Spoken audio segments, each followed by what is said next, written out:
tetraplégica e para me movimentar dependo dessa cadeira. Eu não perdi a sensibilidade do meu corpo, mas o comum é que isso aconteça com a pessoa tetraplégica da altura do pescoço para baixo. A Declaração dos Direitos das Pessoas Deficientes, assinada pela ONU em 75, diz que deficiente é toda pessoa incapaz de exercer uma vida autônoma, independente. A vida de pessoas como eu é a prova de que essa declaração está ultrapassada. Essa cadeira, para mim, é como se fosse a extensão do meu corpo. Trabalho no núcleo de orientação para a vida independente. E apesar da maior parte dos movimentos do meu corpo estar comprometida, minha vida é muito agitada. Se eu consigo fazer tudo o que faço, imagine o que outras pessoas deficientes, que não têm os movimentos tão comprometidos quanto os meus, podem fazer. Você também acha que toda pessoa deficiente física é igual? Então preste bem atenção. A deficiência física afeta as pessoas de formas diferentes. Há casos em que metade do corpo não se mexe, ou muitas vezes até mexe, mas não de uma forma funcional. Há casos em que só as pernas são afetadas, e casos em que braços e pernas não se movimentam. Isso acontece porque a informação do cérebro não chega. Aí a parte que não recebe a informação fica como que isolada do resto do corpo. Eu não nasci tetraplégica, sofri um acidente aos 18 anos e tive que reaprender a viver com a deficiência. Isso é diferente de quem já nasceu deficiente e desde muito cedo teve que aprender a se virar sozinho. A paralisia cerebral durante a gravidez, ela pode ocorrer por doenças adquiridas pela mãe durante a gravidez, como rubéola, toxoplasmose, ingestão de medicamentos não acompanhados pelo médico, um aborto mal sucedido e uma má formação durante o período gestacional. No caso da Beatriz, isso ocorreu durante o período gestacional. Muitos casos de deficiência física poderiam ser evitados. Infelizmente, nem todas as pessoas sabem disso. Muitas enfrentam sérios problemas pelas condições precárias de higiene, saúde e atendimento médico do local onde vivem. Outras, aliás a maioria, não têm acesso à informação adequada. Eu acho que esse tipo de infraestrutura deve ser muito mais cobrado das autoridades competentes. É parte importante da prevenção de deficiência um bom pré-natal. Crianças que têm dificuldade para respirar, ou porque demoraram muito durante o processo de parto, ou são gravidezes dificultadas pelo tamanho da bacia da mãe.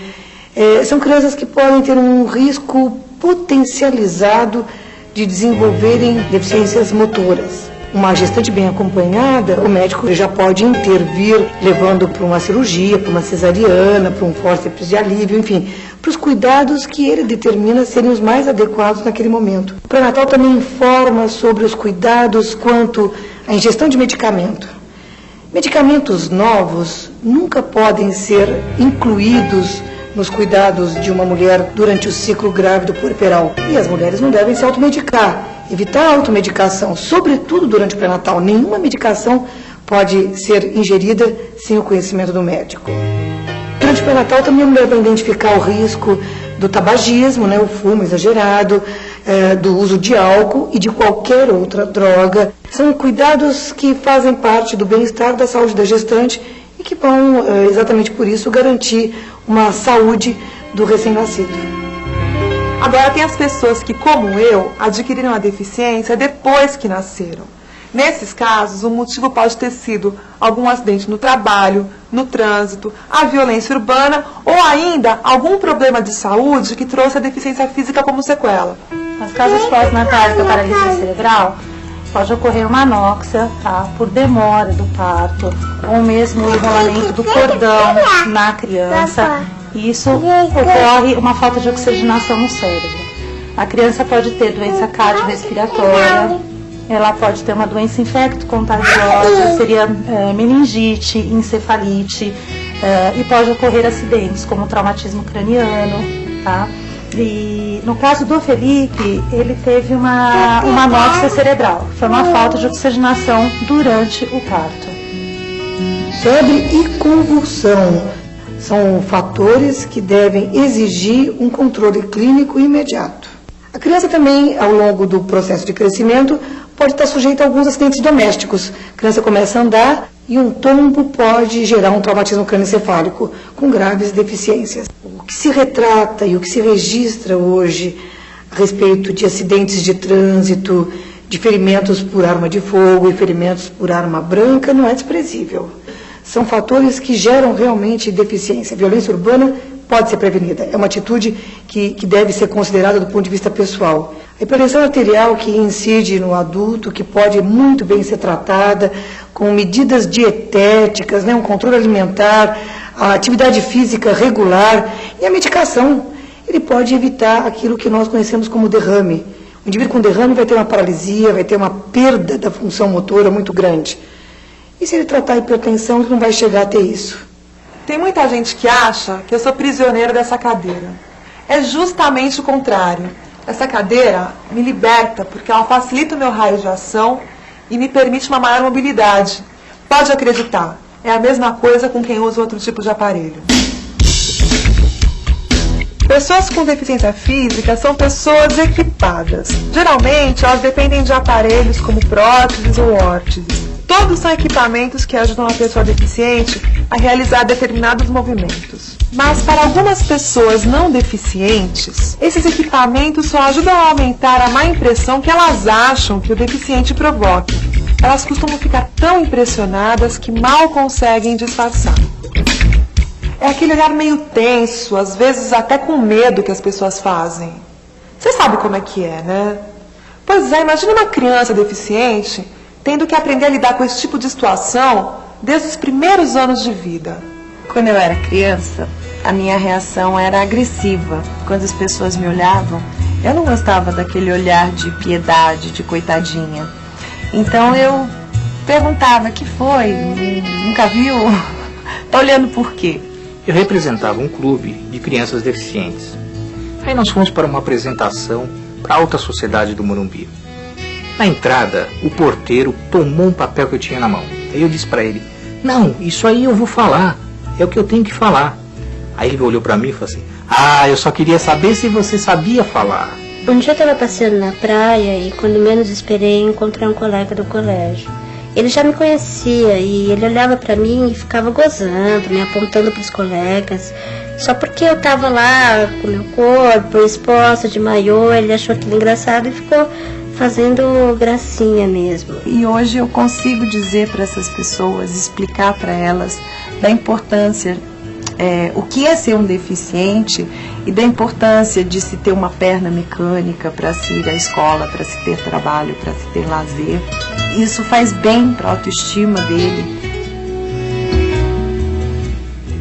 Infelizmente, a maioria das pessoas deficientes não tem condição de ter um equipamento sofisticado. A maioria não pode nem ter um equipamento industrializado. Aí não tem jeito, tem que apelar para a criatividade e adaptar. Mas tem gente que, mesmo equipada, é muito criativa para fazer adaptações que facilitam a vida. E eu fecho a porta. Pronto. Coloco a tábua aqui, coloco a minha perna, coxa por cima da tábua, e levanto um pouquinho e deslizo facilmente para cá. Nada mais do que isso. Eu uso um banquinho aqui, que é útil, não é essencial, mas é útil. É um banquinho com 10 centímetros de altura, 4 pernas, com borracha embaixo, e a gente coloca na frente, na posição onde vai usar. Aí eu me encosto com a cadeira,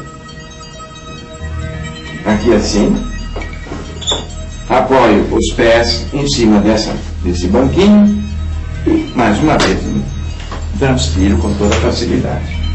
Ter equipamentos adequados já é uma vitória, mas ainda não é tudo. Na medida em que cresce, a criança com alguma deficiência física aprende uma dura lição.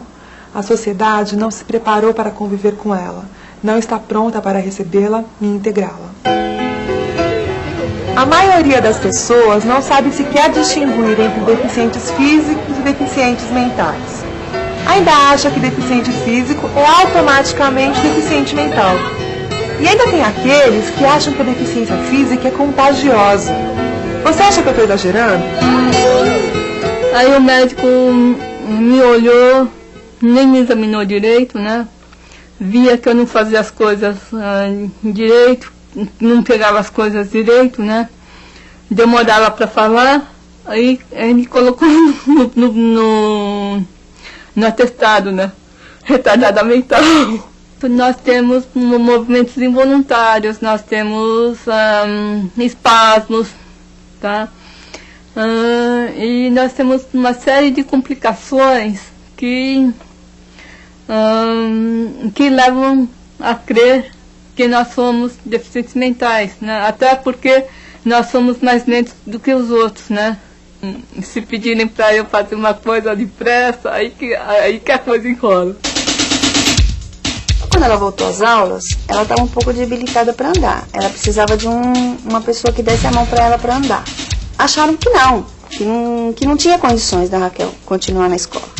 Depois de muito diálogo, eles aceitaram que a Raquel ficasse, mas só que um período curto na escola. Que a Raquel começou a não aceitar isso, porque ela queria ficar na escola o tempo todo. Só que aí teve então uma conversa lá entre eles, né, a psicóloga e a médica, e falaram que não, que ela tinha condições de frequentar a escola, que ela precisava desse apoio pedagógico. Pessoas portadoras de deficiência física enfrentam verdadeiras armadilhas durante toda a vida. Olha só a quantidade de obstáculos que eu enfrento no meu dia a dia. Um portador de deficiência física resolve sair de casa e já esbarra com problemas na calçada. Guia rebaixada para ele fazer uma travessia mais segura é quase impossível. Poucas são as vezes que se encontra um banheiro adequado. A pessoa circular pela rua já fica difícil, porque ela não achará nunca um banheiro público, ou nem talvez numa loja ou coisa assim, um banheiro adaptado. Sentado numa cadeira, passa a ter uma estatura igual a de uma criança de 7 anos. A minha largura passa a ser muito maior do que efetivamente eu tenho. Meu raio de giro, de manobra, é muito maior do que eu, não estando numa cadeira de rodas. Então é muito importante a gente observar isso enquanto arquiteto, o quanto muda a dimensão do espaço para um portador de deficiência. O local onde eu trabalho foi planejado para que todas as pessoas, independente de deficiência ou problemas de locomoção, possam transitar livremente. Isso facilita a vida de quem usa cadeira de roda como eu, mas também é muito importante para pessoas que estão carregando carga, empurrando carrinho de bebê, mulheres grávidas ou mesmo pessoas que têm uma deficiência temporária, como uma perna engessada. Já está provado que facilidade de acesso é interesse de todo mundo, não só de quem é deficiente. Os padrões de beleza são diferentes para o homem e para a mulher, sem contar que eles também mudam com o tempo. Imagina como para as pessoas deficientes físicas isso é complicado. Essa é mais uma barreira que a pessoa deficiente tem que superar. Preconceito no amor. Por que disso? Porque a sociedade, as pessoas acreditam, né, e principalmente o mundo masculino, acredita que a sexualidade se concentra única e exclusivamente no órgão sexual. Então, se você teve perda numa dessas questões, como a da estética, você tem que usar todo o outro potencial, né, todo o outro envolvimento, atração, o namoro, o charme, áreas onde você pode explorar um melhor tato, um maior contato, e isso varia de pessoa para pessoa. Por isso que eu digo que é uma busca, é um treinamento, né, é uma descoberta. Violência e acidentes. Essas são as principais causas do alto número de pessoas com deficiência física no mundo inteiro. E a tendência é que nos próximos anos o número de acidentes aumente. Quando eu tinha 18 anos, eu estava voltando de uma viagem pela Estrada de Santos. Aí eu sofri um acidente de carro. Foi aí que a minha vida mudou. Como eu, são 15 milhões de brasileiros portadores de algum tipo de deficiência. A maioria com potencial para ter uma vida independente, cumpridores dos seus deveres e, é claro, com direitos, como qualquer cidadão. Se as pessoas nos olharem com menos preconceito e tiverem um pouquinho mais de informação sobre esse assunto, eu acho que as coisas ficam bem mais fáceis. É isso aí. Agora eu tenho que ir, é que tem uma pessoa bem especial esperando por mim.